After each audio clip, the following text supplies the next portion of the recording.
The morning Gideon Hale saw the woman struggling with 2 wooden buckets at the creek's edge. The sun had barely cracked the horizon over Brownsville, Texas, painting the sky in shades of deep orange and crimson that reminded him of the campfires he'd kept burning through long mountain nights. He'd come down from the Guadalupe Mountains 3 weeks prior with a load of beaver pelts and bear hides, planning to sell his goods and head straight back to his solitary existence in the high country. But something about the spring of 1873 had kept him lingering in this dusty border town longer than he'd intended. She wore a simple brown calico dress that had seen better days, and her dark hair was pulled back in a braid that hung down past her shoulders. Even from 50 yards away, he could see the strain in her posture as she filled those buckets from the shallow creek that ran along the eastern edge of town. Gideon had been checking his trap lines near the water when he spotted her, and his first instinct was to mind his own business the way he always did. But there was something about the sight of her alone in the half-light that pulled at something deep in his chest. He was a big man, standing well over 6 feet tall with shoulders broad as an ox yoke and arms thick with muscle from years of hauling traps, skinning game, and climbing rocky mountain trails. His dark brown hair hung past his collar, and his beard was neatly trimmed despite his wilderness occupation. Most folks in Brownsville gave him a wide berth, unnerved by his size and his quiet, watchful manner, but he'd never hurt anyone who didn't deserve it. The woman lifted both buckets and started back toward town, her steps uneven under the weight. Water sloshed over the rims, darkening the dry earth beneath her feet. Gideon found himself walking toward her before he'd made a conscious decision to do so, his long strides eating up the distance between them. "Madam," he called out, keeping his voice low so as not to startle her, "those look heavy." She stopped and turned, and for the first time he saw her face clearly. She was younger than he'd thought, probably in her early 20s, with high cheekbones and eyes the color of strong coffee. Those eyes widened slightly at the sight of him, and he saw her grip tighten on the bucket handles. "I manage just fine," she said, her voice carrying a note of wariness but no real fear. He respected that. "Didn't say you couldn't manage," Gideon replied, stopping a respectful distance away. "Just offering to help. Name's Gideon Hale." She studied him for a long moment, her gaze taking in his buckskin shirt, his worn leather vest, the knife sheathed at his belt. He stood still under her scrutiny, letting her decide. "Temperance Kirby," she said finally. "And if you're truly offering and not just being polite, I'd be grateful for the help. It's a 1/4 mile back to the boarding house." "I'm offering," he said simply, and stepped forward to take both buckets from her hands. The weight was considerable, probably 70 pounds between the two of them, but he lifted them as easily as if they were empty. He saw surprise flicker across her face. "Just one would be sufficient," Temperance said. "I've got both. Lead the way, Miss Kirby." They walked together through the awakening town, past the general store and the saloon and the blacksmith shop where smoke was already rising from the forge. Temperance kept pace beside him, her hands now free and swinging at her sides. "You're new to Brownsville," she observed. It wasn't a question. "Been here about 3 weeks, usually live up in the mountains. A mountain man." She said it with interest rather than judgment. "That must be a solitary life. It suits me, or it did." He wasn't sure why he'd added that last part. "And what brings you down to civilization, Mr. Hale? Pelts to trade, and call me Gideon. Then you should call me Temperance." They reached the boarding house, a 2-story wooden structure that had seen better days but was still respectable. Temperance led him around to the back where there was a kitchen entrance and a large wooden barrel for water storage. "You can pour them in there," she instructed, and he did so, making sure not to spill a drop. When both buckets were empty, he set them down and straightened to find her watching him with an expression he couldn't quite read. "Thank you," she said. "That was kind of you." "You do this every morning?" he asked. "Twice a day, morning and evening." "I work here at the boarding house in exchange for room and board." Something about that didn't sit right with him. "They can't spare anyone else to help with the water." A shadow crossed her face. "Mrs. Drummond runs a tight household. Everyone has their tasks." Gideon understood what she wasn't saying. The boarding house keeper was working her too hard. "I'll come tomorrow morning," he heard himself say. "Help with the water." Temperance's eyes widened. "You don't have to do that. I know, I'm offering." She smiled then, a real smile that transformed her whole face, and Gideon felt something shift in his chest like a boulder finally settling after years of being precariously balanced. "Then I'll see you tomorrow morning, Gideon Hale."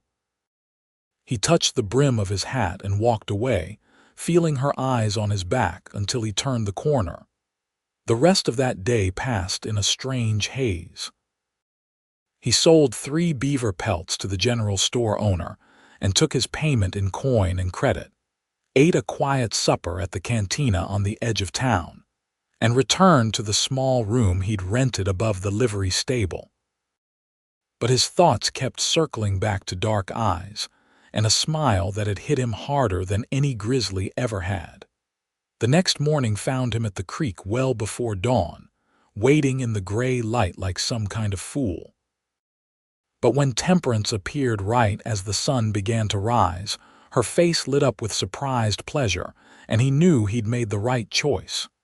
"You came," she said I would. They fell into an easy rhythm. He filled the buckets while she told him about her day yesterday, about the guests at the boarding house and the demanding Mrs. Drummond, and the way the heat was already building even though it was only May.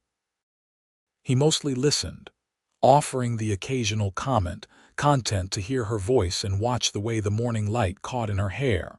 On the walk back, she asked him about the mountains, and he found himself telling her things he'd never spoken of to anyone. About the silence that was never really silent, full of wind and water and animal calls. About the way snow looked on the high peaks at sunset. About the freedom of living by his own rules and his own strength. "It sounds beautiful," Temperance said softly. "Lonely, but beautiful." "It was lonely," he admitted. "Didn't realize how much until now." She glanced up at him, and something passed between them in that look, something electric and terrifying and wonderful all at once. The morning water carrying became a daily routine. Gideon would meet Temperance at the creek, fill the buckets, and walk her back to the boarding house. Sometimes they talked, sometimes they walked in comfortable silence. He learned that she'd come to Brownsville 6 months ago from San Antonio after her father died, leaving her with nothing but debts. She'd taken the job at the boarding house because she had nowhere else to go and no other prospects. "I'm saving what little I can," she told him one morning about a week after they'd met, "hoping eventually to have enough to open a small seamstress shop. I'm good with a needle." "I'm sure you are," Gideon said, and he meant it. She seemed like the kind of person who would be good at whatever she set her mind to. "What about you?" she asked. "Will you go back to the mountains when the trading is done?" He'd been asking himself the same question. "Haven't decided yet." The truth was, the thought of leaving Brownsville, of leaving Temperance, felt wrong in a way he couldn't articulate. He'd spent 10 years in the mountains after leaving a hardscrabble farm in Missouri, seeking solitude and finding it in abundance. But somewhere along the way, solitude had turned to loneliness, and he'd just been too stubborn to admit it until a woman with dark eyes and a warm smile had made him want something different. 2 weeks after their first meeting, things changed. Gideon arrived at the creek to find Temperance already there, but she wasn't alone. A man stood too close to her, his hand on her arm, his voice raised and angry. Gideon recognized him as one of the regular guests at the boarding house, a gambler named Silas who wore fancy clothes and carried himself with the kind of arrogance that came from never having to do real work.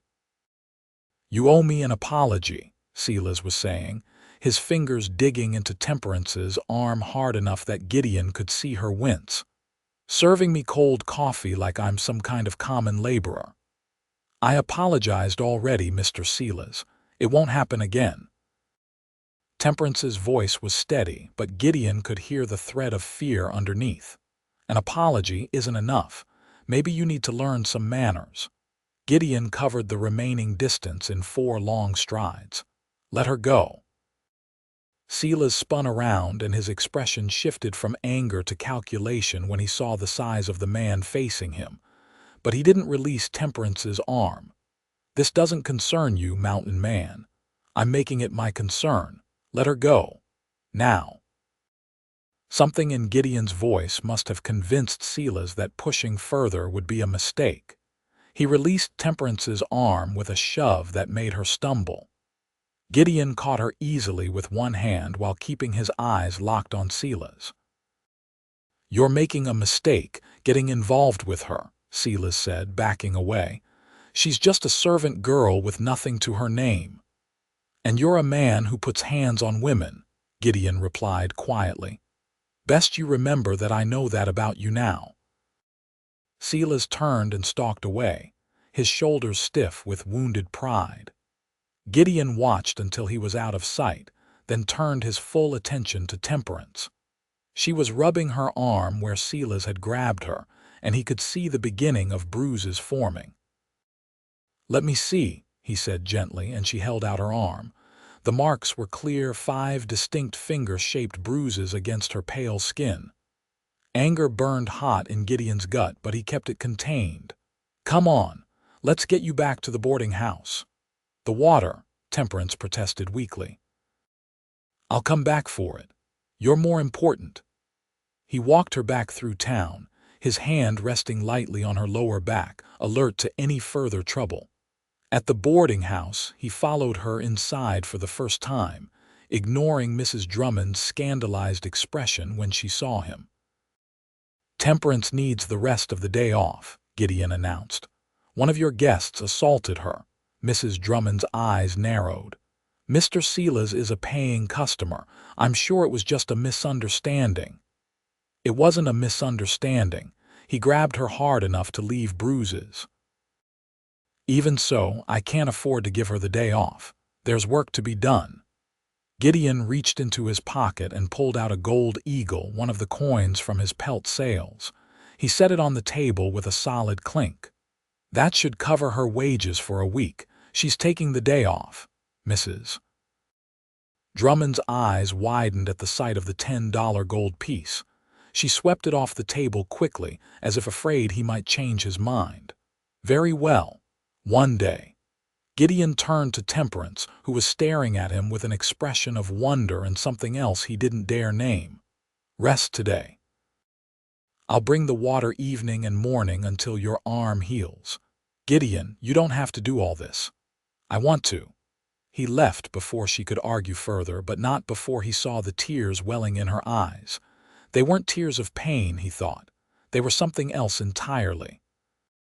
True to his word, he hauled water that evening and the next morning and the morning after that. Temperance's bruises faded from purple to yellow-green, but Gideon kept helping anyway. Neither of them suggested he stop.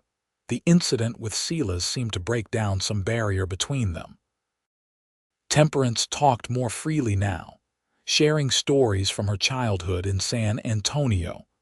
Her memories of her father, who'd been a clerk before bad investments ruined him. Gideon found himself opening up in return, telling her about his family's farm, about the younger brother he'd left behind who'd married and had children by now, about the reasons he'd chosen the solitary life of a mountain man in the first place. "I was angry," he admitted one morning as they walked back from the creek. "Angry at my pa for drinking away what little we had. Angry at the world for being so hard, thought I'd be better off alone. And were you? Temperance asked softly, for a while maybe, but a man can't stay angry forever. Eventually you're just alone. She slipped her hand into his as they walked, her small fingers threading through his larger ones. It was the first time they'd touched beyond accidental brushes, and Gideon felt the contact all the way to his bones. "You're not alone now," she said. "No," he agreed, squeezing her hand gently. "I'm not." After that, they were inseparable. Gideon found excuses to linger in Brownsville, taking odd jobs around town to keep himself occupied and earn enough to pay for his room and meals. He helped the blacksmith with some heavy work, assisted in building a new barn for a rancher on the outskirts of town, even did some carpentry repairs around the boarding house itself, though Mrs. Drummond eyed him with suspicion the entire time.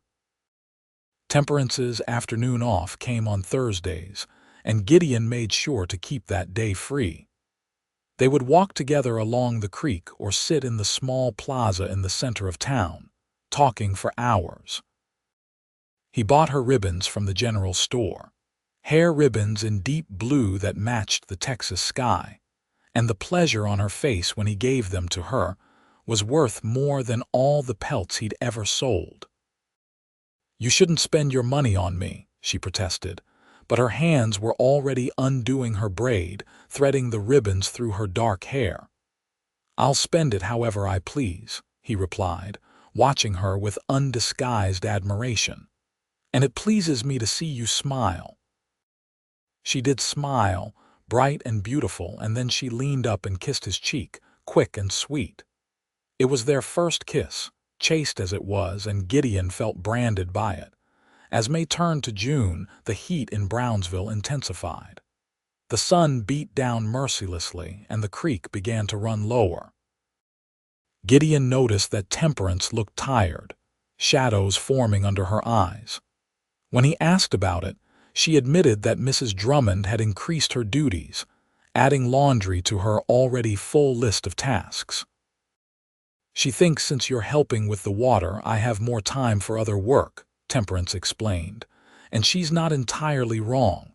"She's working you too hard," Gideon said flatly. "You need proper rest." "I need to keep my position," Temperance countered. "I have nowhere else to go, Gideon. No family, no money saved yet. I have to endure it." The helplessness he felt at her words ate at him. He wanted to solve this for her, to carry this burden the way he carried the water buckets, but he didn't know how. He was just a mountain man with some money from pelts and odd jobs. What could he offer her? The answer came to him late one night as he lay in his room above the livery stable, listening to the horses shift and snort below. He could offer her himself, a life together. It wouldn't be easy, and it wouldn't be luxurious, but it would be hers, free from the demands of people like Mrs. Drummond. But did he have the right to ask? He was older than her by several years, probably close to 30 now, though he'd stopped counting birthdays in the mountains. He had no real home except a rough cabin in the Guadalupe Range. He knew how to survive in the wilderness, but building a life with another person was different, more complicated. Still, the idea took root and wouldn't let go. He loved her. The realization didn't come as a surprise so much as a recognition of something that had been true for weeks now. He loved her strength, her kindness, her quick wit and ready smile. He loved the way she looked at him like he was someone worth knowing, not just some rough man to be feared or avoided. And unless he was reading the signs all wrong, she loved him too. He decided to talk to her about it on the next Thursday, but fate had other plans. That Wednesday evening, when Gideon arrived to help with the evening water run, he found the boarding house in chaos. Mrs. Drummond was in the parlor with the sheriff, both of them looking grim, and Temperance was nowhere to be seen. Gideon's heart clenched with immediate fear. "Where is she?" he demanded, his voice coming out rougher than he intended. The sheriff, a lean man named Dalton whom Gideon had met a few times, held up a calming hand. "Miss Kirby is fine. She's upstairs. There's been an incident." "What kind of incident?" Mrs. Drummond wrung her hands. "Mr. Silas accused Temperance of stealing money from his room. He says $20 went missing, and she was the only one who had access." The anger that Gideon had been keeping carefully controlled since the creek incident flared hot. "That's a lie." "Nevertheless, it's a serious accusation," Sheriff Dalton said. "I need to question her." "Then I'm staying." The sheriff looked like he might argue, but something in Gideon's expression made him nod instead. "All right. Mrs. Drummond, fetch Miss Kirby, please." Temperance appeared a few minutes later, her face pale but composed. When she saw Gideon, relief flooded her features, and she moved immediately to his side. He took her hand, giving it a reassuring squeeze. "Miss Kirby," the sheriff began in a formal tone, "Mr. Silas claims that $20 in gold coins went missing from his room this afternoon, and that you were alone in there cleaning." "I was in his room," Temperance confirmed, her voice steady, "but I didn't take any money. I cleaned, changed the linens, and left." "Did you see any money in the room?" "No, sir." Silas himself appeared then, descending the stairs with a smug expression that made Gideon want to plant his fist in the man's face. "Of course she denies it. What else would she say?" "Do you have any proof?" Gideon asked coldly. "I had the money this morning and now it's gone. She's the only one who was in my room. That's proof enough." "That's not proof," Gideon countered. "That's speculation." "Now, gentlemen," Sheriff Dalton interjected, "let's keep this civil. Miss Kirby, would you be willing to let me search your room?" Temperance lifted her chin. "Yes, of course. I have nothing to hide." They all trooped upstairs, a grim procession, to the small room that Temperance occupied on the second floor. It was barely large enough for the narrow bed and small dresser it contained, with a single window overlooking the back alley. The sheriff conducted a thorough but respectful search while Silas watched with that same smug expression. He found nothing, because there was nothing to find. "Well," the sheriff said, straightening up, "there's no money here, Mr. Silas. She must have hidden it somewhere else.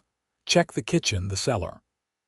"I'm not tearing apart this entire boarding house on your say-so," Sheriff Dalton replied, a note of irritation entering his voice. "You have no proof that Miss Kirby took anything." "I know what I know. $20 doesn't just disappear." Gideon stepped forward, his considerable bulk making Silas take an involuntary step back. "Maybe you never had it in the first place. Maybe you lost it gambling and are trying to recoup your losses by accusing an innocent woman." "How dare you?" Silas sputtered, but his eyes shifted nervously. "Or maybe you're just a man who likes to cause trouble for a woman who rejected your advances," Gideon continued, his voice deadly quiet. "I remember what happened at the creek. You remember that too, don't you?" The color drained from Silas's face. "That was a misunderstanding." "Was this a misunderstanding too?" Sheriff Dalton looked between them with narrowed eyes. "Is there something I should know about Mr. Silas?" "No," Silas said quickly. "Nothing. Perhaps I was mistaken about the money. Perhaps I spent it and forgot." "That's a serious accusation to make if you're not certain," the sheriff said sternly. "I said I was mistaken." Silas turned and hurried back down the stairs without another word. Sheriff Dalton sighed and tipped his hat to Temperance. "My apologies for the trouble, Miss Kirby. If he bothers you again, you let me know." When they were alone, Temperance sagged against Gideon and he wrapped his arms around her, holding her close while she trembled with the aftermath of fear and anger. "He's trying to ruin me," she whispered against his chest. "He won't stop until he does." "Then we'll leave," Gideon said, the decision crystallizing in that moment. "Come with me, away from here, away from him." She pulled back to look up at him. "Come with you where?" Anywhere you want. I've got money saved from the pelts and the odd jobs. We could go to San Antonio or Austin or even further if you want. I'll find work. You can start your seamstress shop. We'll build a life." "Gideon," she said, and her eyes were bright with tears. "What are you saying?" "I'm saying I love you, Temperance Kirby. I'm saying I want to marry you if you'll have me. I know I'm not much, just a rough mountain man with no fancy education or prospects, but I'll work hard for you. I'll protect you. I'll spend every day trying to make you happy." The tears spilled over, but she was smiling, actually smiling. "You're everything," she said fiercely. "Don't you understand that? You're everything I never knew I needed. Yes, yes, I'll marry you." He kissed her then, properly kissed her, and it felt like coming home after years of wandering. She kissed him back with equal fervor, her arms wrapping around his neck, her fingers threading through his long hair. When they finally broke apart, both breathing hard, Gideon rested his forehead against hers. "We'll leave in the morning," he said. "Pack what you need. Don't tell Mrs. Drummond or anyone else. Just meet me at the livery at dawn." "Where will we go?" "North. Maybe to Austin. Big enough city that we can start fresh, find you a spot to set up shop. Close enough to the hill country that I can still do some trapping if needed." "That sounds perfect." They made their plans in whispers. And then Gideon reluctantly left her to finish out her last night at the boarding house. He went back to his room and packed his few belongings, settling his account with the livery owner, and used some of his remaining money to purchase a sturdy wagon and a second horse. If he and Temperance were starting a new life together, they'd need more than what they could carry on horseback. He barely slept that night, worried that something would go wrong, that Silas would cause more trouble, or that Temperance would change her mind. But when dawn broke over Brownsville and he led the wagon around to the back of the boarding house, she was waiting for him with a single carpet bag containing all her worldly possessions. "Ready?" he asked, reaching down to help her up onto the wagon seat. "Ready," she confirmed, and the smile on her face was like the sunrise itself. They left Brownsville behind as the town was just beginning to wake, heading north on the road that would eventually take them to San Antonio and beyond.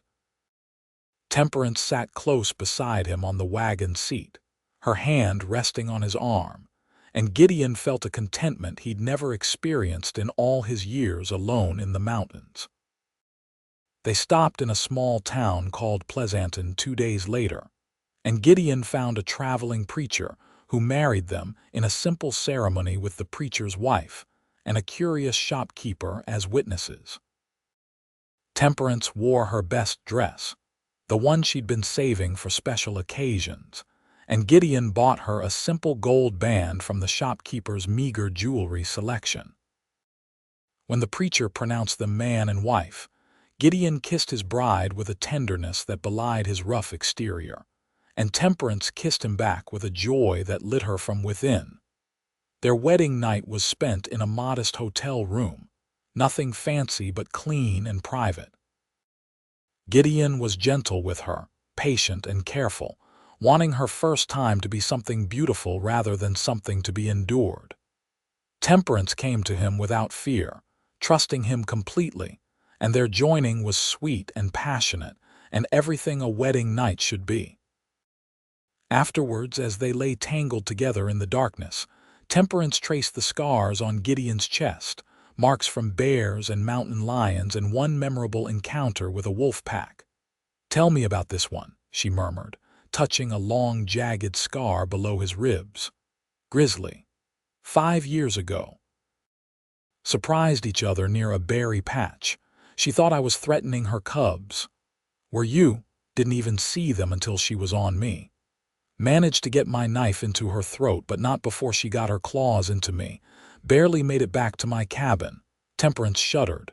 "You could have died." "Could have," he agreed. "Didn't." "Promise me you won't go back to that life," she said, propping herself up to look at him seriously. I know you love the mountains, but I can't lose you to them." Gideon pulled her back down against his chest, pressing a kiss to her hair. "I promise. My mountain days are behind me. Whatever we build now, we build together." They reached Austin a week later, traveling slowly and savoring each day together. The city was growing rapidly in 1873, still the state capital and bustling with opportunity. Gideon found them a small house to rent on the outskirts of the city. 2 rooms with a good roof and a small plot of land. It wasn't much, but it was theirs. While Temperance began setting up her seamstress business, taking in mending and alterations from the local boarding houses and hotels, Gideon found work with a freight company, using his strength and his knowledge of the wilderness trails to help guide supply wagons to remote settlements. The pay was good, and it kept him outdoors without the isolation of his former life. Their first year of marriage was hard in the way that starting over always is. Money was tight, and they had to be careful with every penny. But they were happy in a way that had nothing to do with material comfort, and everything to do with having found each other. Temperance proved to be an excellent seamstress, and word of her skills spread quickly. Soon, she had more work than she could handle, staying up late by lamplight to finish dresses and shirts and even some fancy curtains for one of the hotels.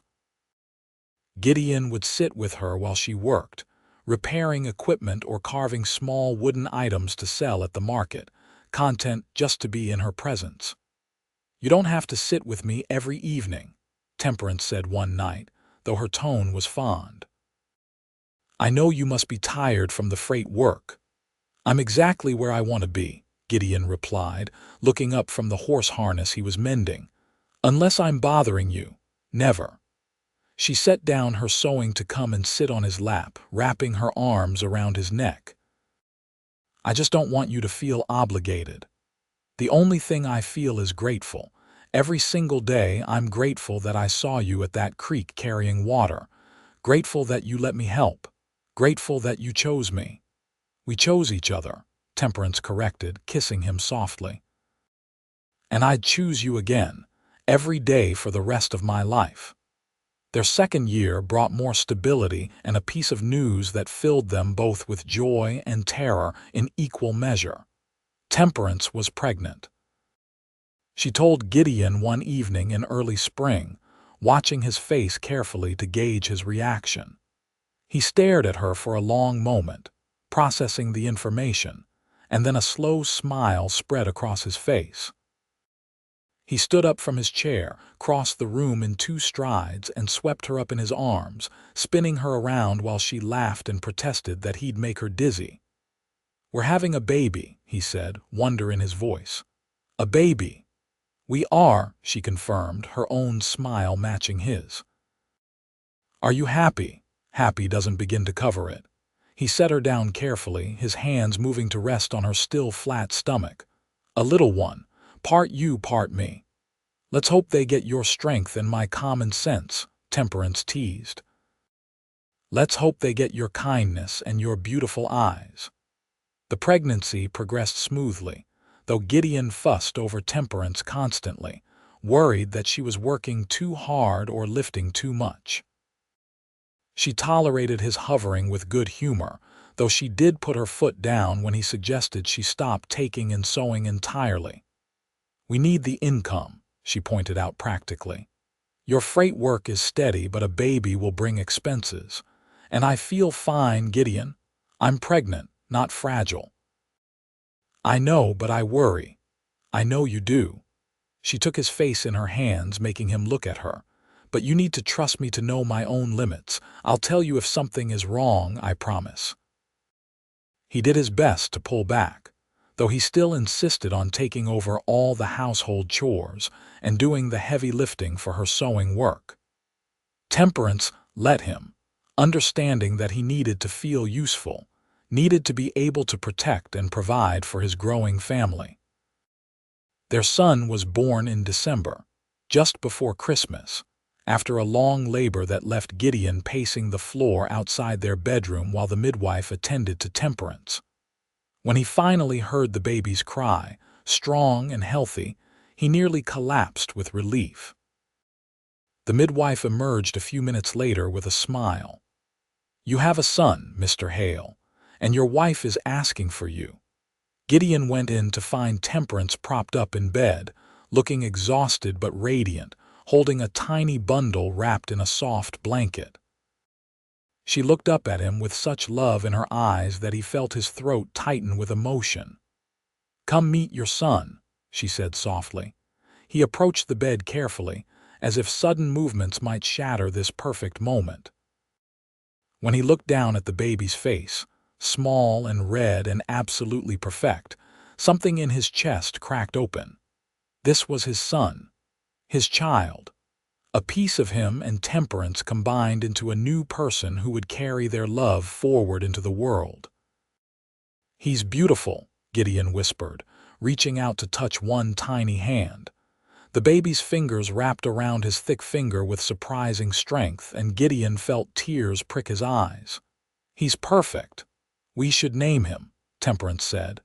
"I was thinking maybe Gabriel after my father." "Gabriel Hale," Gideon tried out the name. "I like it. Gabriel it is." The baby changed everything and nothing all at once.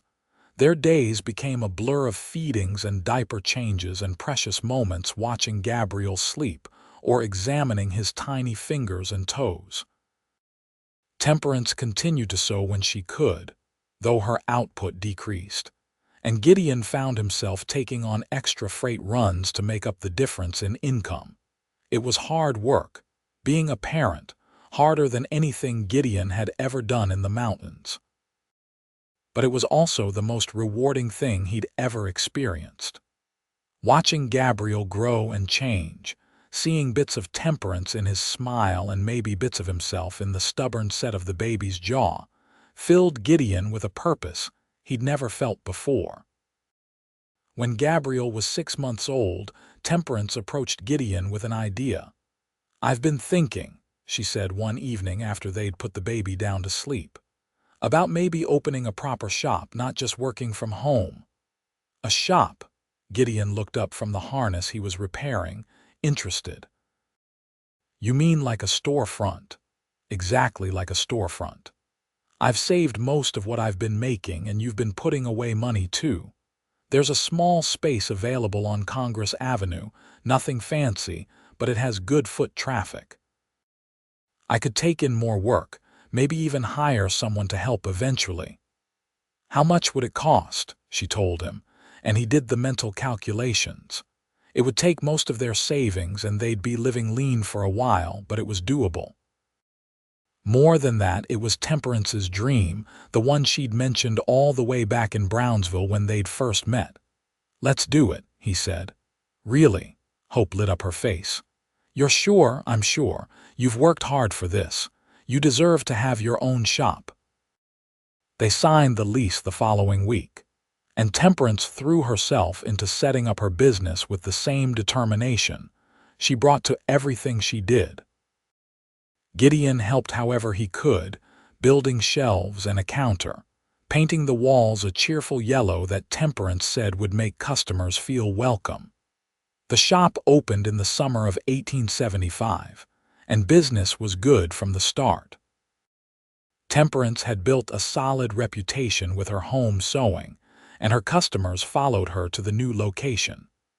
Soon, she was taking in work from all over Austin, including some of the wealthier families who wanted custom dresses and suits. With the shop's success, their financial situation stabilized.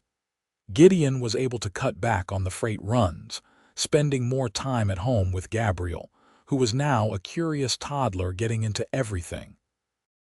He'd never imagined himself as a father, but he found he loved it, loved teaching his son about the world, loved the absolute trust in Gabriel's eyes when he looked at his papa.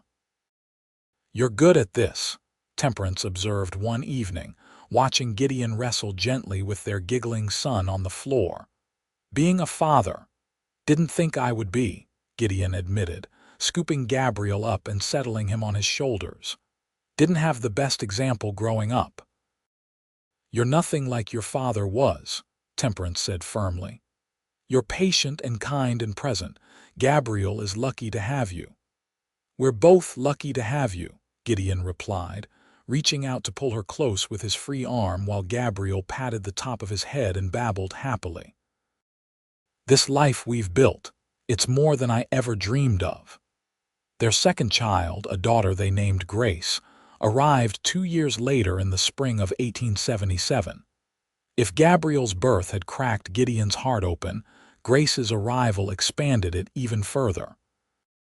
She looked exactly like Temperance, with the same dark hair and coffee-colored eyes, and Gideon was completely smitten from the first moment he held her. "I'm in trouble now," he said to Temperance as he cradled the newborn. "She's going to have me wrapped around her little finger before she's a month old. Before she's a week old," Temperance corrected with a laugh. "I know you, Gideon Hale. You're a soft touch when it comes to your family." "Only for you three," he said, leaning down to kiss her forehead. "Only for you." Life settled into a comfortable rhythm. The seamstress shop continued to thrive, and Temperance eventually hired 2 young women to help with the workload, giving her more time to spend with the children. Gideon left the freight company and opened a small trading post, using his knowledge of furs and wilderness goods to build a successful business catering to trappers and hunters passing through Austin. The years passed in a blur of childhood milestones and quiet domestic happiness. Gabriel grew into a strong, curious boy who loved following his father around the trading post, learning about pelts and traps and the ways of the wilderness. Grace was sweet and spirited, splitting her time between helping her mother at the seamstress shop and creating elaborate stories with her cloth dolls. Gideon and Temperance's love deepened with each passing year, the initial passion settling into something steadier and stronger, like bedrock beneath a mountain. They still had their morning routine, though now it was coffee together before the children woke rather than water buckets at dawn. They still made time for each other, stealing moments of privacy when they could, keeping the spark alive amid the demands of parenthood and business. Sometimes, on quiet evenings, they would sit together on their front porch and talk about the early days. About Brownsville and the creek, and that first morning when Gideon had carried Temperance's water buckets. "Did you know right away?" Temperance asked one such evening in 1882, 9 years after they'd first met. "That you were going to fall in love with me?" "Not right away," Gideon admitted, his arm around her shoulders, "but I knew there was something special about you, something that pulled at me." "I was terrified of you at first," she confessed. "You were so big and rough-looking. And now I know that you're big and rough on the outside, but soft as butter on the inside, at least when it comes to me and the children." "Only for you three," he confirmed, pulling her closer. "The rest of the world can think what it wants." A comfortable silence fell between them, broken only by the sounds of crickets and the distant noise of the city. Finally, Temperance spoke again. "You ever miss it? The mountains, the solitude?" Gideon considered the question carefully. "Sometimes I miss the mountains themselves, the beauty and the peace. But the solitude? No. I choose this life, choose you and Gabriel and Grace over solitude every single time. I choose you in every version of every life." "That's a big claim. It's the truth. You saved me, Temperance." "I didn't even realize I needed saving, but I did. I was half alive up there in those mountains, just existing from day to day. You made me whole." She turned to kiss him, slow and sweet, and he could taste the salt of her tears. When she pulled back, she was smiling through them. "You saved me too," she whispered, "from a life of drudgery and loneliness, from men like Silas who saw me as something to be used. You saw me as someone worth cherishing. You are worth cherishing, every day, every moment. They sat together as the stars came out one by one over Austin, two people who had found each other in the vast wilderness of the world and held on tight. Inside the house, their children slept safe and sound, the product of a love that had started with a simple act of kindness at a creek in Brownsville and had grown into something unshakable. Life wasn't always easy. They had lean years when business was slow, and they had scares when Gabriel broke his arm falling out of a tree, and when Grace came down with a fever that had them both terrified for 3 days straight. They had arguments and disagreements, moments of frustration and exhaustion that come with any long marriage and the raising of children. But through it all, they had each other. Gideon remained Temperance's rock, strong and steady and always there when she needed him. Temperance remained Gideon's light, warming the cold places in his heart that the mountains had frozen and reminding him daily what he was living for. In 1885, when Gabriel was 10 and Grace was 8, Temperance discovered she was pregnant again. The news came as a surprise to both of them, as they'd assumed their family was complete, but it was a welcome surprise nonetheless. "One more," Temperance said, her hand on her still flat stomach. "One more little Hale to love. Our family keeps growing," Gideon said with wonder. "I never thought I'd have any of this, and now look at us." Their third child was another son, born in early 1886. They named him Thomas, and he came into the world with a lusty cry that suggested he'd inherited his father's strength and his mother's determination. Gabriel and Grace were enthralled with their baby brother, fighting over who got to help feed him or rock his cradle, watching Temperance with their 3 children, seeing the family they'd built together. Gideon sometimes had to pinch himself to believe it was all real. He was 43 years old now, his hair starting to show threads of silver, but he felt younger and more alive than he had at 20, wandering alone through the Guadalupe Mountains with no purpose beyond survival. The trading post continued to do well, and Temperance's seamstress shop had become one of the most respected in Austin. They were able to buy the house they'd been renting and even purchase the building that housed the seamstress shop. They weren't wealthy by any means, but they were comfortable and secure in a way that both of them had only dreamed of in those early days.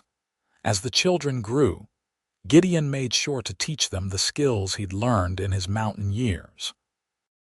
He taught Gabriel and Grace, and eventually Thomas, how to read tracks, how to start a fire in wet conditions, how to skin a rabbit and cure a hide. These weren't necessarily skills they'd need in the growing city of Austin, but they were part of his heritage, and he wanted to pass them on.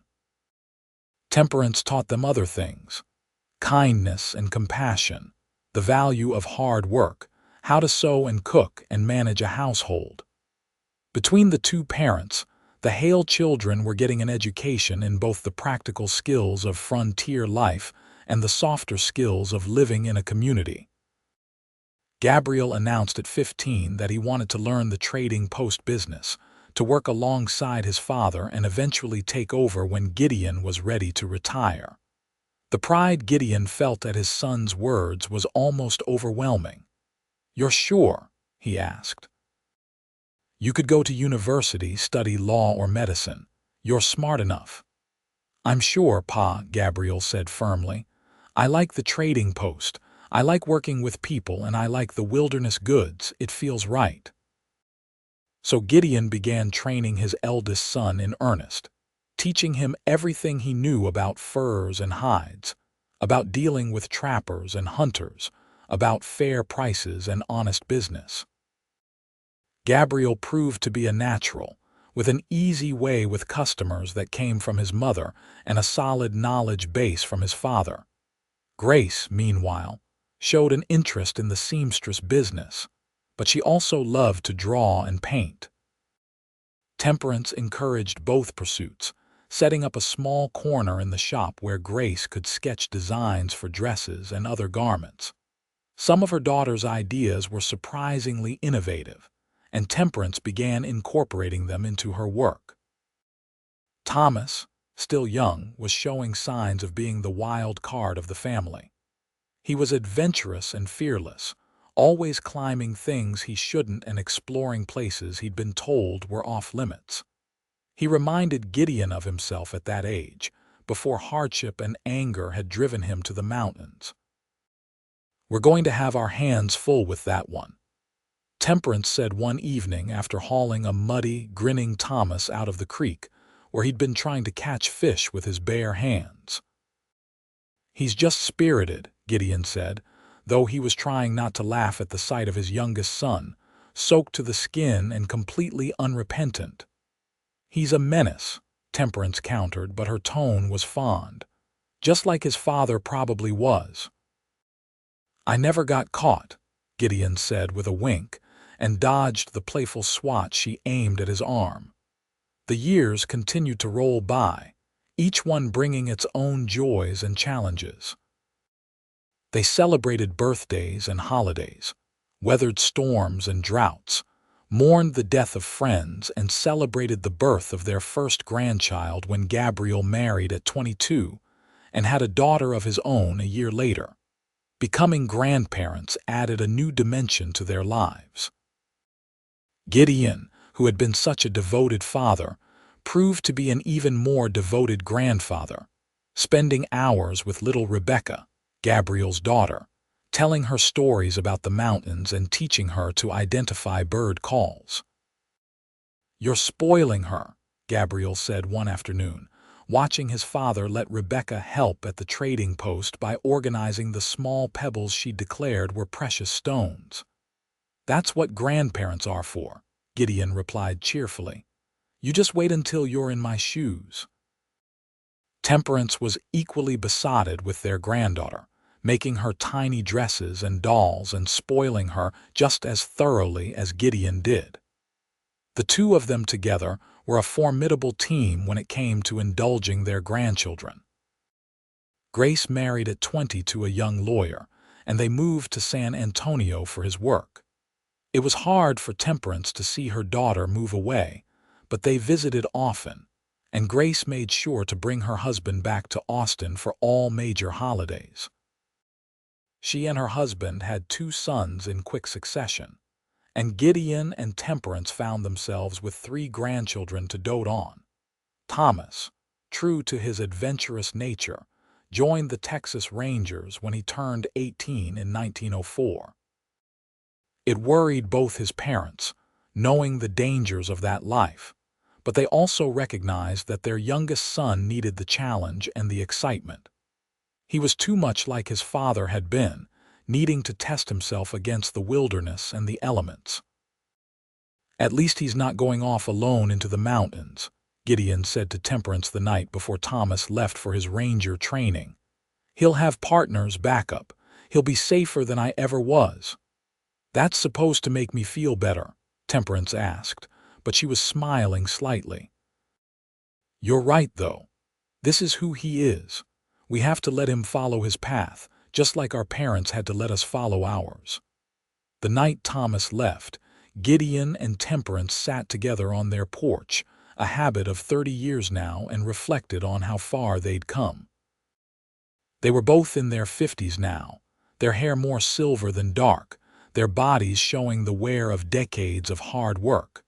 But they still fit together perfectly, still found comfort in each other's presence. 3 children, all grown and finding their own ways, Temperance said softly. 3 grandchildren and probably more to come. 2 successful businesses. A good home. We've built something real, haven't we? "We have," Gideon agreed, his arm around her shoulders in the familiar, comfortable weight. "And it all started because I couldn't walk past a woman carrying water buckets at dawn." "Best decision you ever made," Temperance teased. "Second best," Gideon corrected. "The best decision was asking you to marry me. Carrying those buckets was just the beginning." She leaned her head on his shoulder, and they sat in comfortable silence, watching the lights of Austin twinkle in the distance. The city had grown so much since they'd first arrived over 30 years ago. It was bigger, busier, more modern. Electric lights were becoming common, and there was even talk of automobiles replacing horses in the next few years. But here on their porch, time seemed to slow down. They could have been those same two young people from Brownsville, just starting out and hoping for the best. The love between them was just as strong now as it had been then, maybe stronger for having weathered the storms of life together. "You ever think about what would have happened if we'd never met?" Temperance asked. "If you'd gone back to the mountains and I'd stayed at that boarding house?" "I try not to," Gideon said honestly, "because the thought of a life without you and the children is unbearable, but if I had to guess, I'd probably be dead. Either from a bear or a mountain lion or just the loneliness eating me alive. And I'd probably still be at that boarding house or one like it, working myself to exhaustion for people who didn't care about me, maybe eventually marrying someone out of desperation rather than love." She shuddered. "Thank God we found each other." "Thank God," Gideon echoed. They grew old together, as all couples who are fortunate enough to have long lives do. Gideon retired from the trading post at 60, handing it over to Gabriel, who ran it with the same honesty and integrity his father had. Temperance scaled back her involvement in the seamstress shop, though she never fully retired, still taking on special projects and teaching her skills to younger seamstresses. They traveled some in their later years, taking trips to see Grace and her family in San Antonio, and once making a long journey to Brownsville to see where their story had begun. The town had changed, grown larger and more prosperous, but the creek was still there, still flowing steadily through the landscape. They stood together on the bank of that creek, now in their 60s, and Gideon could almost see a younger version of Temperance struggling with her water buckets, could almost feel the pull that had drawn him to her side. "I'd do it all again," he said quietly. "Every moment, every struggle, every joy. I'd do it all again to end up right here with you." "Me too," Temperance agreed, taking his hand. "Me too." They lived to see more grandchildren born and even a few great-grandchildren. They lived to see the turn of the century, marveling at how much the world had changed since they were young. They lived to celebrate their 40th wedding anniversary, surrounded by children and grandchildren and great-grandchildren, a testament to the love they'd built and the family that had sprung from it. Gideon passed peacefully in his sleep in 1915, at the age of 72. He went to bed beside his beloved wife as he had for over 40 years, and simply didn't wake up. Temperance mourned him deeply, but she also celebrated the incredible life they'd lived together. At his funeral, their children and grandchildren shared stories about him, his strength, his kindness, his devotion to his family, his quiet wisdom. "He was the best man I've ever known," Gabriel said, his voice thick with emotion. "He taught me everything important: how to work hard, how to treat people fairly, how to love your family with everything you have." Temperance lived 3 more years after Gideon's passing, surrounded by her loving family. In those final years, she often spoke about him, about their meeting in Brownsville, about the life they'd built together. She told the story so many times that it became family legend. The mountain man who saw a woman carrying water alone at dawn, who carried her buckets and in doing so, won her heart. When Temperance died in 1918 at the age of 67, she was buried beside Gideon in the cemetery overlooking Austin. Their children made sure the headstone reflected the love story that had created their family. It read simply, Gideon Hale, 1843-1915, Temperance Kirby Hale, 1851–1918 he carried her burdens and won her heart. Together they built a legacy of love. But the real legacy wasn't in stone or words. It was in the thriving family they'd created, in the businesses they'd built, in the values they'd passed down through generations. It was in Gabriel's trading post that still operated fairly and honestly, in Grace's children, who had their grandmother's artistic eye and their grandfather's strength of character, in Thomas's grandchildren, who had inherited the adventurous spirit of both their ancestors. The story of Gideon and Temperance became a treasured family tale, told and retold at gatherings and celebrations. It was a reminder that love could start with the simplest gesture of kindness, that two people from very different worlds could build something beautiful together, that the choices you make in a single moment, a single morning at dawn, can change the entire course of your life. And somewhere, in whatever comes after this life, perhaps Gideon and Temperance were together still, walking hand in hand through eternal dawn, their love as strong and steady as it had been on that morning in Brownsville, when a mountain man saw a woman carrying water alone and made the choice that would define both their lives. The water buckets were long gone, rusted away to nothing. The creek in Brownsville still flowed, though the town around it had changed beyond recognition. But the love story, the legacy, the family that had sprung from one act of kindness on one Texas morning in 1873, that endured. That would always endure, passed down through the generations like the most precious heirloom. A reminder that sometimes the greatest adventures begin not with grand gestures or dramatic moments, but with something as simple as offering to carry a burden for someone who needs help. And in the end, isn't that what love always is? Choosing to share the weight, to lighten the load, to walk together through whatever dawn brings. Gideon and Temperance had understood that from the very beginning, and they'd built a lifetime on that simple truth. Their story was complete, their circle closed, their love immortalized not just in the memories of their descendants, but in the very fabric of the family they'd created together. It was a good ending, a fitting ending, to a love story that had started with water buckets at dawn and had grown into something that would outlast them both, rippling forward through time like the endless flow of that creek in Brownsville, constant and true, and forever flowing toward the future.